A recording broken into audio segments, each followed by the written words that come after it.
What's up, everyone? This is your host, Jose Marquez, and I want to welcome you to the Sunday BYOB podcast on YouTube. BYOB means Bring Your Own Bible, and our goal is to make it come alive for you. We invite a wide range of guests to share their stories of triumph, joy, victory, and sorrow, and each episode is designed to talk about real issues with real people about a real God. We hope that you are curious, because if you are, you have tuned into the right place. Let's go. Hey, what's up, everybody, and welcome to another episode of the BYOB podcast.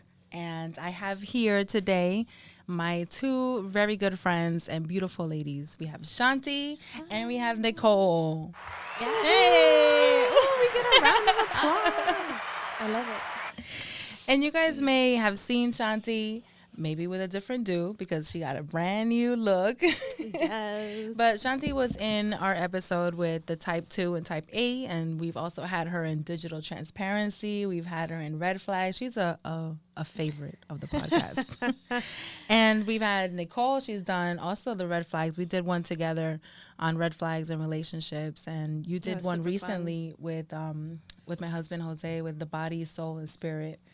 You gave us some really good insight on the body one. So it was so good. So I'm happy to have you guys here. And I know this is like extremely vulnerable and, you know, insightful, but we're going to be discussing the Type 2 Enneagram. Type 2 could also be the giver or the helper. Yeah.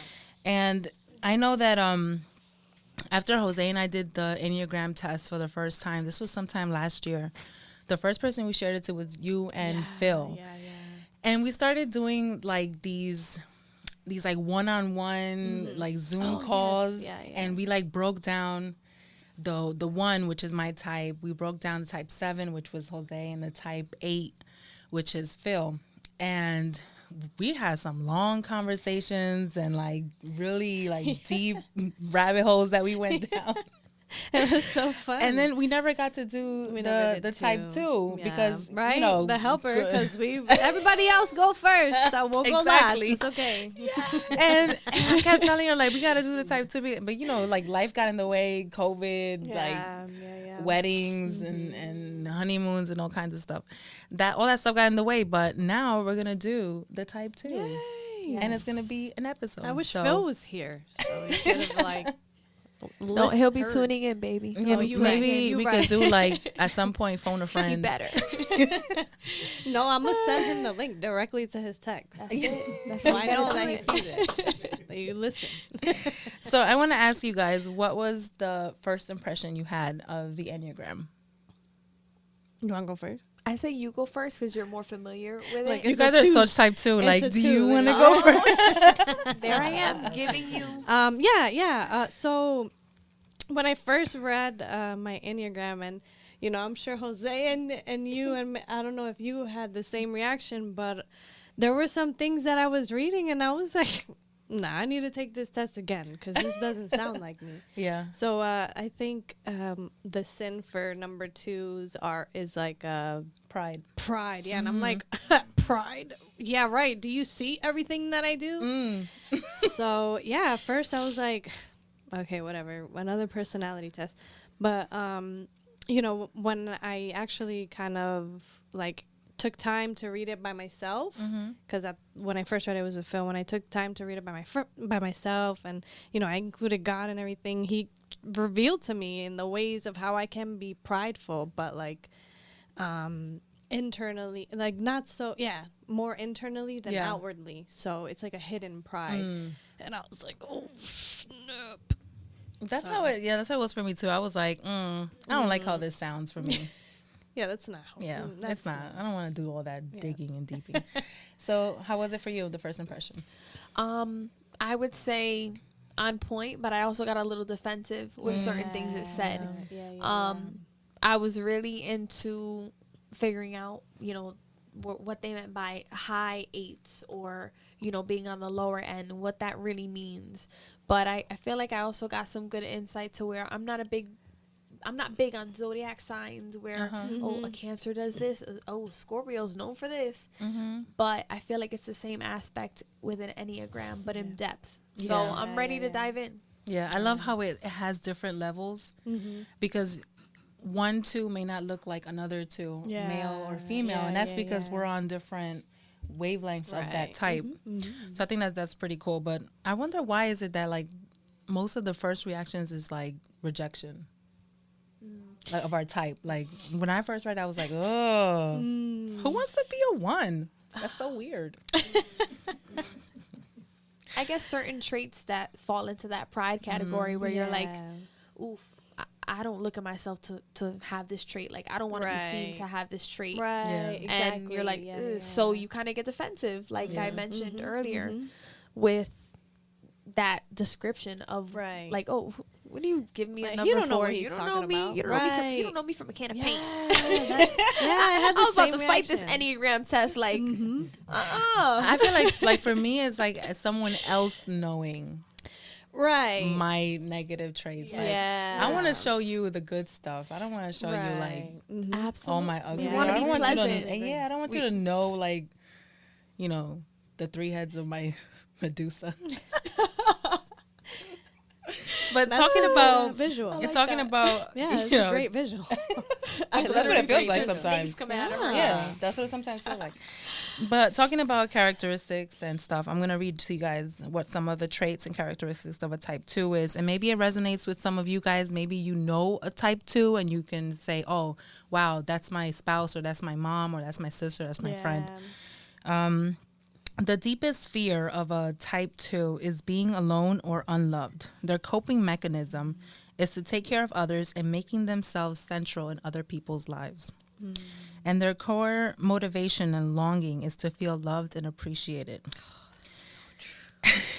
Type 2s are approachable, caring, gentle, nurturing. They connect with almost anyone they encounter by building a relationship. And I think that holds true for both of you guys. Like, I know when I first met both of you, it felt like an instant connection. Yeah. I was like, oh my God, these are like my friends. Like, I really like them. And I think that's a part of being a 2, is that's how you guys make other people feel. Like, you can instantly find that connection. So tell me about that connection. Is that something that you like, that you dislike about your type? I guess I'll take this one first. I would say I like it. I don't mind it. And kind of going back, what specifically is that? Because we talked about a few different things there. What do you feel when you ask me how I feel about it? What's certain like, aspects? what do you like about being a 2? Do you like the nurturing, the gentle, the like people needing you? Like, what do you like about it? Oh, I love it, but it's a double-edged sword. Sometimes it feels like, because I think with our personality, we're so we genuinely love, and it's not so much to be loved back, but for some reason we still want it, and if we don't get it, we are disappointed. And it's crazy because that love comes out genuine, but some way, somehow, we still look to get it back in some way. But That's really good. Yeah, for that's so anybody true. out there, I want you to know that that's what it is. Like, I love to love, and I would love it back, and that, like, that's it. But it's a double-edged sword, because I feel like if you don't get that in return, sometimes you can feel like you're not doing enough. Oh my gosh. Or, you're literally the same exact person. Or maybe you feel like that person isn't loving you, but then again, they're a whole 4. And they have no idea that you're feeling this way. Even if you tell them, it doesn't register up here. I feel like 2s are so deep into their emotions that, sometimes it's hard to get out. You gotta come back.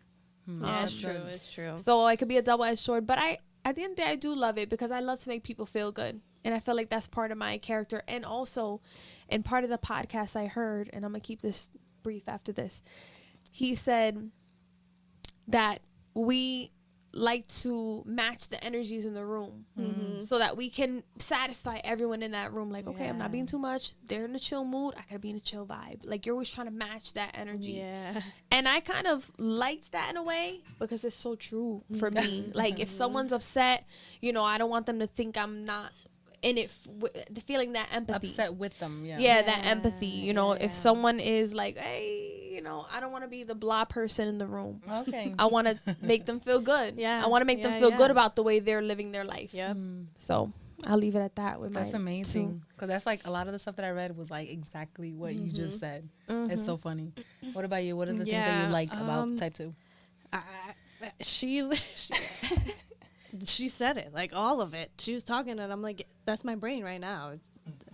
But yeah, one thing is that we genuinely love. We do. Like, we're just loving people. But again, like how she was saying, we do want it back. You know what I mean? But for me specifically, I love that about myself, that I love people and I want to be like that person. I want to be the person for other people that I didn't have in my life. So for my daughter, it was like, you know, that version of my mom that I didn't have. For, you know, my friends or my cousins, like I want to be that person that they need at that moment, because I don't like being alone, and I don't want other people to feel alone. And I love it because it connects with my faith. And one of the things that, you know, God calls us to do is to love him and love others.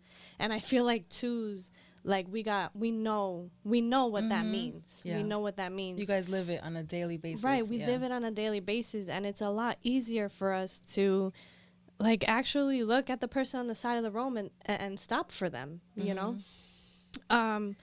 So yeah, there's no other way to say it but that, like, our love. I don't think any other type's love compares to the way that we love. And that's not to say, you know, like, that's not to put anybody else down, but because everybody has their own strengths. But I feel like we got the love part. Yeah, and you know pat. what it is our love has no type. We like them all.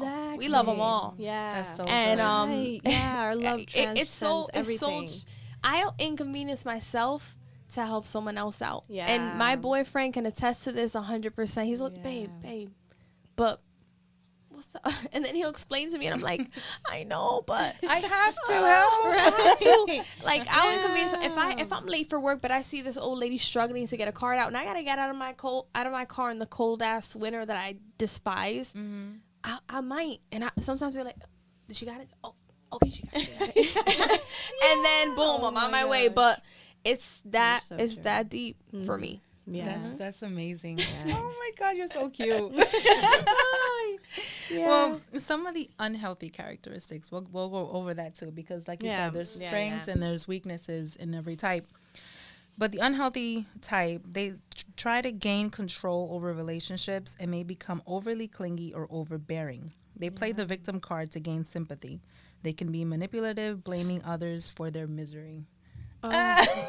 This pains me. I'm literally picturing myself doing some in a black and white screen, like yelling or something. I feel crazy when I hear that. Yeah. It's definitely hard to hear, because you're like, but those are not my intentions. I know, and that's really like what I like about it is that you got to go to like the core motivation. You do, yeah. Your core motivation is really just to feel loved and appreciated, and sometimes acknowledge. I feel like acknowledgement and for all that we do. And sometimes you go to such great lengths that it may seem manipulative, it may seem overbearing, but it's just because you're doing it so like you're doing it because you want to feel appreciated, you know? Yeah, I agree. We just like, bro, just love me the way that I love you, but some people just are not capable of doing that, you know? One thing I think, though, is that manipulative, I don't know if I am. Like, define manipulative. You know, do any of you guys know what that definition is? And then if so, I want to try to think of scenarios where I may have been. So I feel like I'm more of a passive than I am manipulative. So one example that I read was, for example, a 2 will say, instead of saying, you know, I don't want to cook dinner tonight because I'm tired, they'll be like,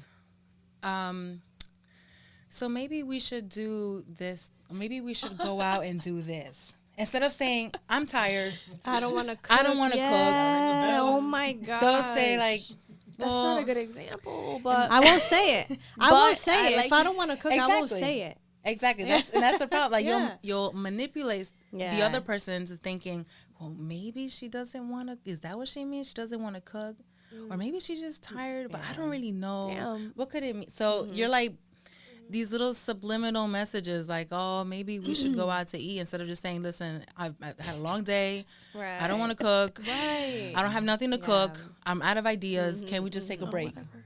And be, Yeah. you know, Yeah. so that's kind of like the manipulative. I have a personal example that, man, it stopped me in my tracks, and it made this part of the Enneagram real to me. And it was I don't want to go into too much detail because I get embarrassed thinking of it. But there was a situation happening, and I remember saying to myself, like, well, I know if I show up in the future, it's gonna make me look good. So I'm gonna just go, even though I didn't want to. So when that happened, I was like, you know, God was like, take a look at this, look at it. And I'm like, bro, this is not good. Yeah. This I don't really like this side of me, but I didn't realize it until God brought it to my attention. And I'm like, yo, I do that. And once I had that awareness, you know, before I make big decisions like that, or decisions that I don't want to do, but I find myself pushing, I have to ask myself, okay, what's the reason? the motivation, right? What's the heart behind this? Are you doing this because you really want to do it, and this is something that you're passionate about, or are you doing this because Because of how they feel about it. right? Because of how the other person feels about it, or you know, like I was involved in ministry, so you know, like you got to keep up a certain look and stuff like that. So that's so good. So you weren't sure if you were doing it for you or because it was satisfying the external. Right. Yeah. It's more of a like, is it an external satisfaction versus an internal satisfaction? Exactly. It was externally because I did want to go, but I didn't want, like, it wasn't like, no, I need to show up. No, it was kind of like, you know what, I'm going to show up because I know, like, this will look good later on. You know what I mean? And from that moment forward, I was like, oh, I can't be doing this. Like, I started to question why I do things. Do I do it because I want, you know, like other reactions out of people? I started analyzing my you know, my decisions, how I made them, who, you know what I mean? So it kind of reminds me of a story in the Bible, Mary and Martha. Yeah. They say that Martha was like the type 2 person. She was the one that was cooking. Yeah. So, you know, she invites Jesus and all the disciples and friends and stuff into her home, and she wants to play the hostess, and she wants to cook, and she's cleaning, and she's washing feet, and she's like preparing her house, and everybody else is sitting down, like, you know, listening to Jesus and hearing his teaching and being in his presence. And she's like, why aren't you doing nothing about it? Like, I'm the one cooking and cleaning and doing all this stuff, and everybody's sitting here, and Mary's sitting here, and Jesus is like, but I didn't ask you to do all that. Right. Basically, not in those exact words, but he's saying, like, I didn't ask you to do all that. Mary is doing what she needs to do, and she's being in my presence. I can't tell her not to do that. And I feel like so many times we want to be Martha. We want to, like, do everything and forget that there is a purpose, that there is, like, what if God doesn't want you to do that? There's something more important that's right in front of you, but you're too worried about this. You're too worried about feeding other people or hosting other people or like getting involved in helping other people, which is not a bad thing. But what happens when, you know, Jesus is literally right in front of you? Right. Like, and you out here worrying about Mary not coming to help you. Like, sit down. Jesus is in front of you. Basically, that's what he says. Like, sit down. I'm right here. Yeah. So that's like the type 2 story that I like for Martha. But there's also this saying that I read, and it says, 2s worry so much about everyone else having a seat at the table, they forget that they need one too. And I want to know what you girls think about that. Like, how do you prepare your seat at the table? Is that something that you guys practice? Is that something that you're aware of that you want to do more in the future? Like, how do you guys practice self-care and making sure that your internal emotions are being met too, that you have a seat at the table too? I feel like it's definitely a broad question to where there are many things that I may do and also may not do. Maybe even taking time out for myself, or making sure that whatever I'm doing at that moment is because I want to do it, and I'm not doing what I want to do because I'm satisfying the other person. Because I find myself doing that a lot as well. I may want to do something, but I'm like, oh, but I told someone I was gonna do this with them and XYZ, and so sometimes I feel like, in those aspects I'm not there for myself as much as I should. When it comes to people's advices towards me or what they think I can or can't do, when they haven't had the accolades for that. Right. Yeah. You know, haven't experienced. And I let them. Yeah. And sometimes you let them just change it up in your mind. So I feel like in those aspects, sometimes I could put myself on the forefront more and actually be confident in my own ability. Yeah. Versus thinking about what other people think, but also showing up for myself. Yeah. You know, and so, it's a tough question. Has exercise, because I know you have like a really good regimen with working out. Yeah. Guys, she has an Instagram page. Yes. And there's some moves there that I wish I could do. Oh, But how does that play into your self-care? Oh my God, that's probably, and it's crazy. I didn't even think about that. It's been my work, but also my safe haven. It's where I go when I feel like that's the only thing I can control. When everything else around me is going crazy, I could control how, I treat this temple. Right. And I could also control, what resistance training I'm going to do. And if I'm going to kill that beep, if I'm going to kill that shit or not, like, it's totally up to me. I am entirely up to me. Yeah. At that point. Yeah. So that gives me my power. Yeah. What about you, Shanti? What are some of your self-care? She started talking about like how going to the gym was her safe haven because in that, like, that's her place where she controls it. And for me, I feel that way with like cooking, surprisingly enough. Like, oh my gosh, you guys, Shanti is the best cook ever. If you think she's the best cook ever and you cook bomb this house, no, I know she you will have outdo good taste. me. And Shanti, I'm here listen, for it. I got some tacos for y'all. I got a page. I'll send you guys we a gotta link. post that in the description below. You guys, you heard it. We're going to Wait post for it in it. the description below. Follow her Instagram page. So, but it's exactly, I'm picturing her in her element, and then I'm like, oh, what's that like in my life? And I picture when I'm in my element, it's always when I'm cooking. I'm just like in control. I control the outcome. And every single time, because I'm so good at it, I always get a good reaction from people. So I'm like, yes, Ooh, and that I makes win you feel every good. single time.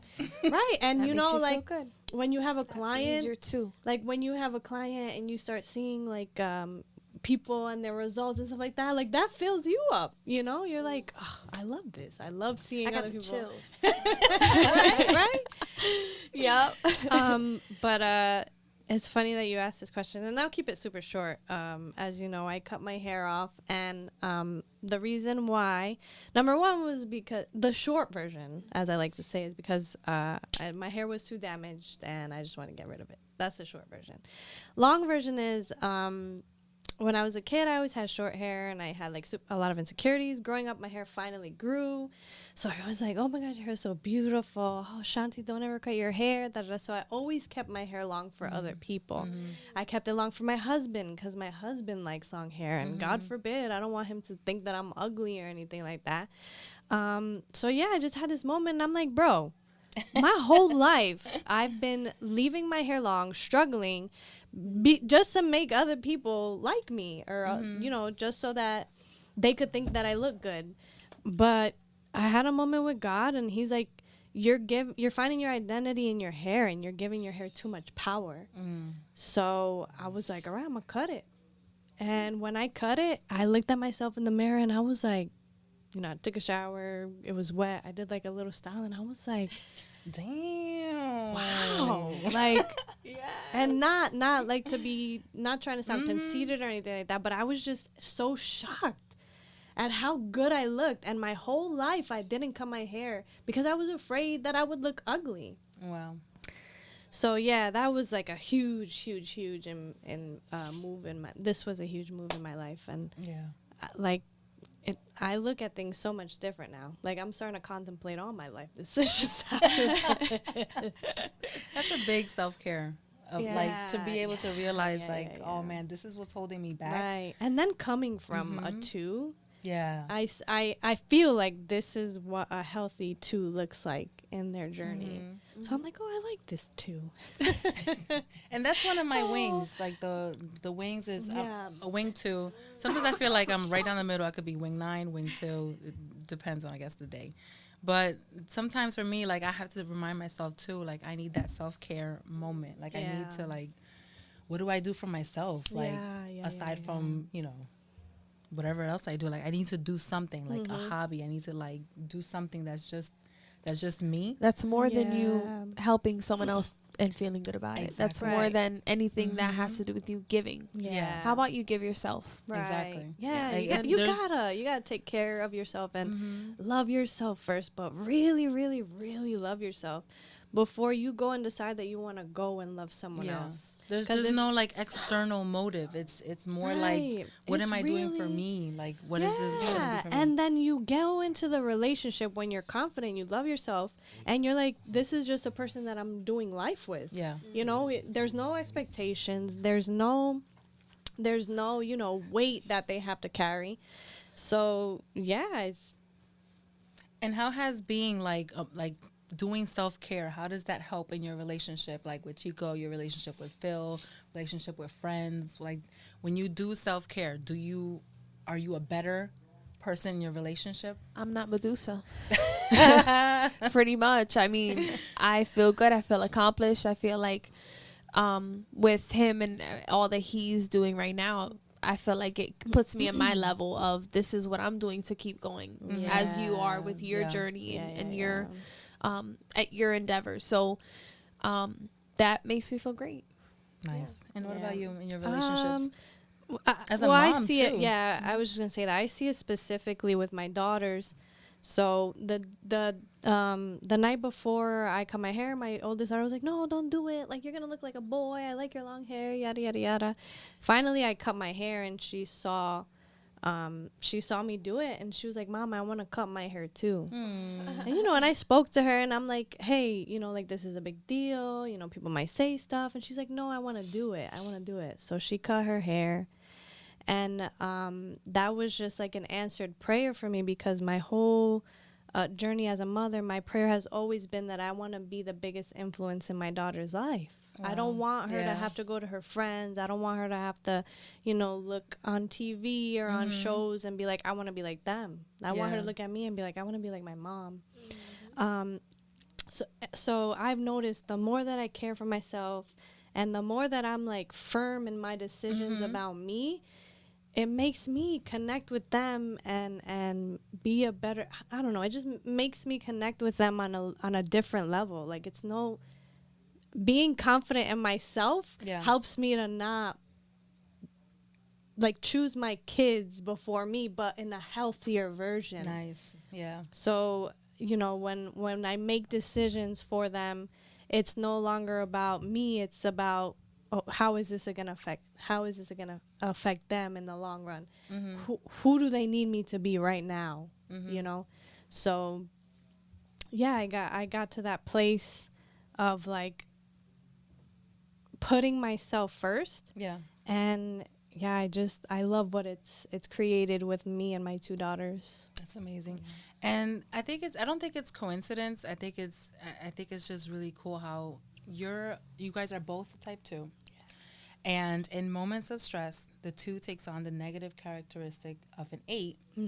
But in moments of growth, the 2s take on the characteristics of a 4, which is Chico's type. I know, and I don't want to look at him because he's going to be like...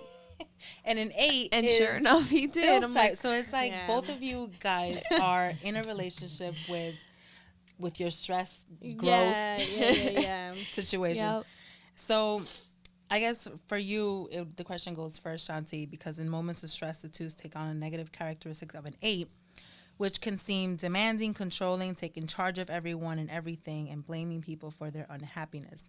In your moments of stress and you're going into this direction, do you see like a little bit of what maybe like, can you recognize it, I guess, a little bit better because Phil is an 8? Yeah. Yeah. And it gets frustrating because when I see the negative in him, I'm like, I try to be like, no, like, don't stop it. But, you know, you got to go through your own process and stuff like that. And I don't know what it is about significant others. Like, we don't ever want to be on each other's team. You know, it's you don't know what you're talking about. I know what I'm talking about. And you're like, please, I just want to help you. Because that's how it is. Like with me, my growth direction is a type 7, which is Jose. So sometimes I'm like, what would he do in this situation? Does he freak out? Does he just go with the flow? Should I be more like that? Like it just, he's like a constant reminder of my growth direction, I guess you could say. So That's deep. That's deep, Mr. Marquez. That's why I keep him, to remind me. He's a thorn. He's a thorn on your side. Yeah. He's just a reminder, like, okay, you don't have to be this type A. You could let go a little bit. It's okay. The world's not going to start crumbling because you did something wrong. You know, like he's a constant reminder of that.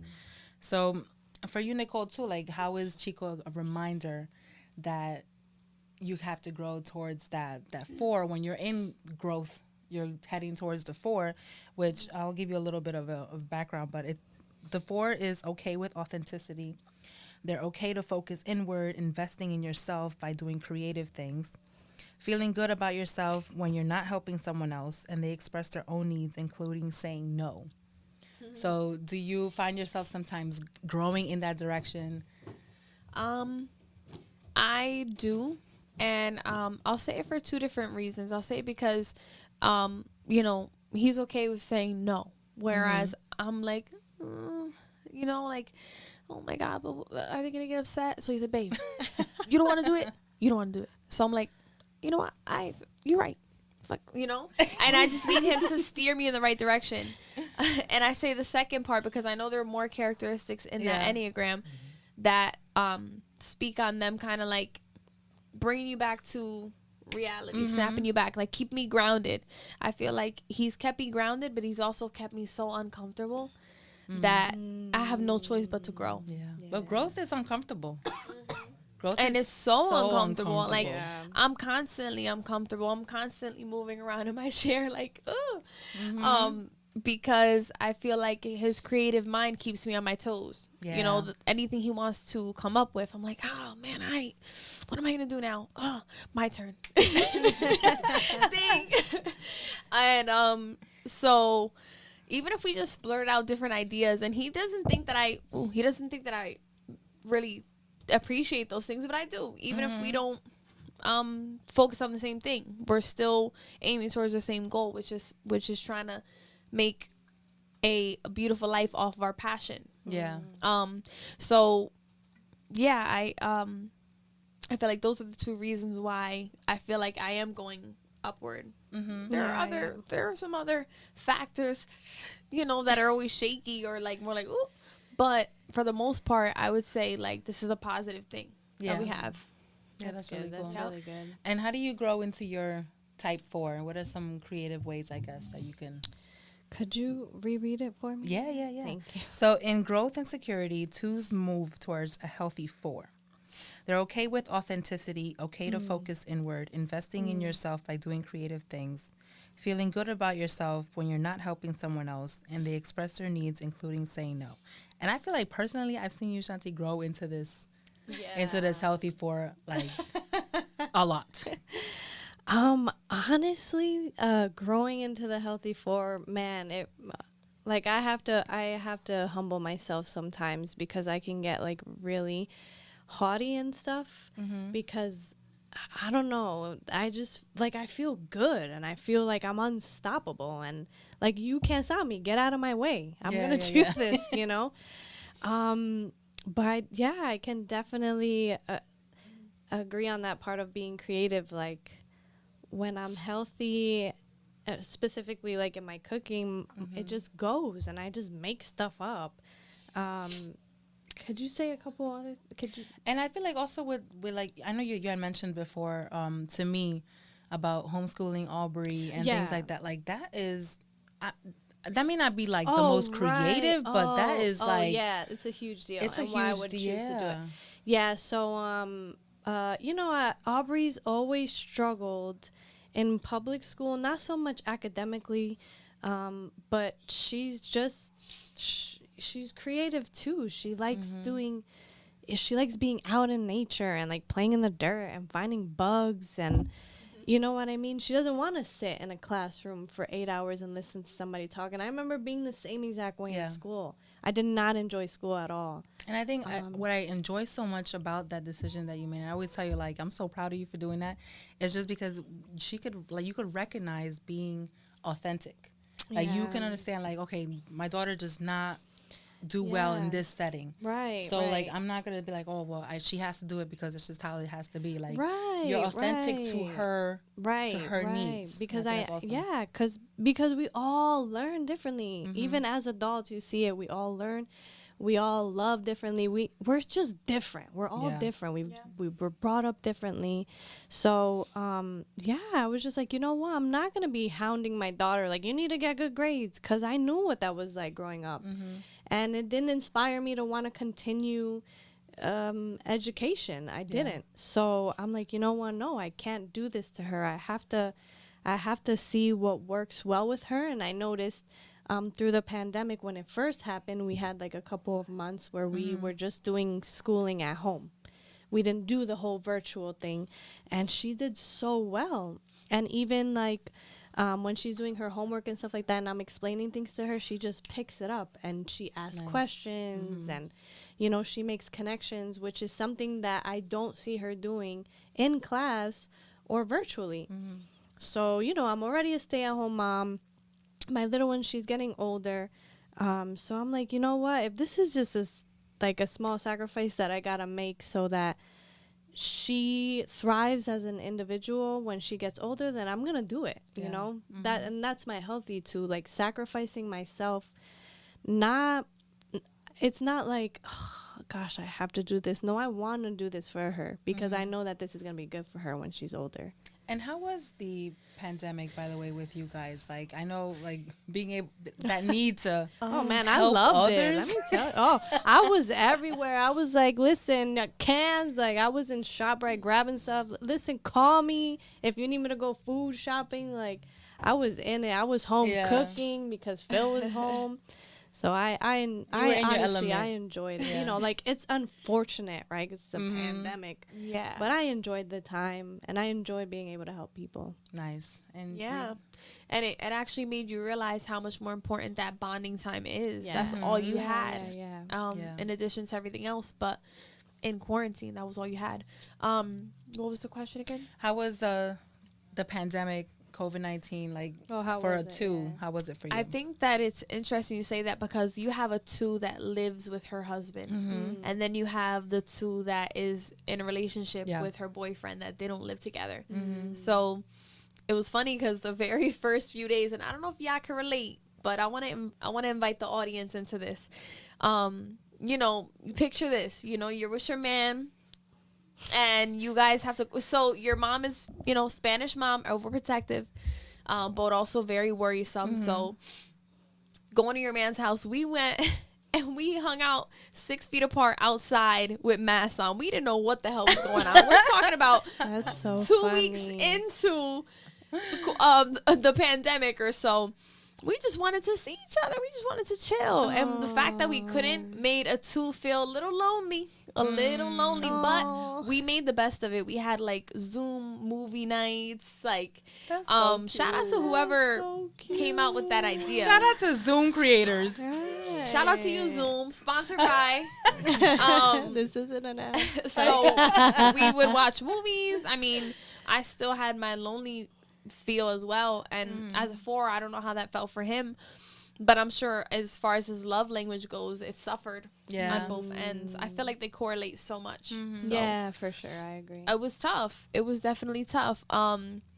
and then the attention you would get in person was not the same via technology. I'm not a technology person. I'm more physical, Yeah. you know, serve, like let's please each other in person. Let's chill. So it was tough. I really like those videos that you did during the pandemic. Those workout videos. I know, like Jose and I did one. Oh my god! And so what? She kicked our butt. They were in you guys weren't in that same place at the time, right? Yeah.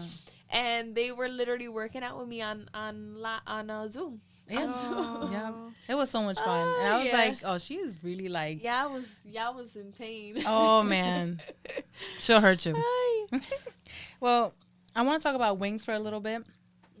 There's 2 wing 1 and 2 wing 3, and I think I know what maybe resonates with you guys. But let's see. A 2 wing 1 can take on many of the same traits of a type 1: more quiet, reserved, try to serve others, and struggle with criticism. They sense of responsibility to do what is right for others. And a 2 wing 3 share much of the type 3. Strong communicators, build deep relationships, competitive, playful, employs charm, social grace to win affection, and focuses more on being successful relationally. Heavy on the 3 for me. That's what 3 for me. When I was typing, I was like, "Oh, this kind of sounds like Nicole." Yeah. I love it. Some words stuck out to me, and I don't remember them by heart, but one of them did. I wish I remembered. What were those traits that you used? Strong communicators, build deep relationships, competitive, playful side, employs charm and social graces to win affection. Oof. That last one, and the one you just said. Yeah. I keep missing it. Strong communicators. Let's put her notes Deep up on connection. the screen. Could you imagine? Deep connections, building deep relationships. That was dope. I love that. I feel like it's one of the most beautiful things to experience in your lifetime. Building deep relationships with people. Nice. Yeah. That's true. Yeah, I just thought about something, but Go that's ahead. another Say it, story. say it, No. say it. We got time. Okay.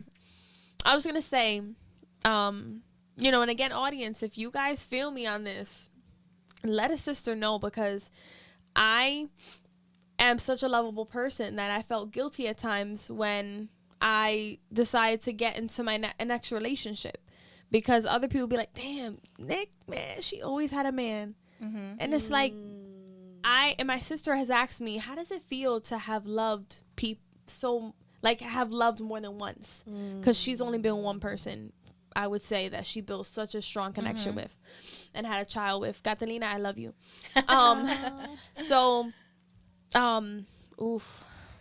Catalina got my mind and I lost my train of thought. That's how much I love her.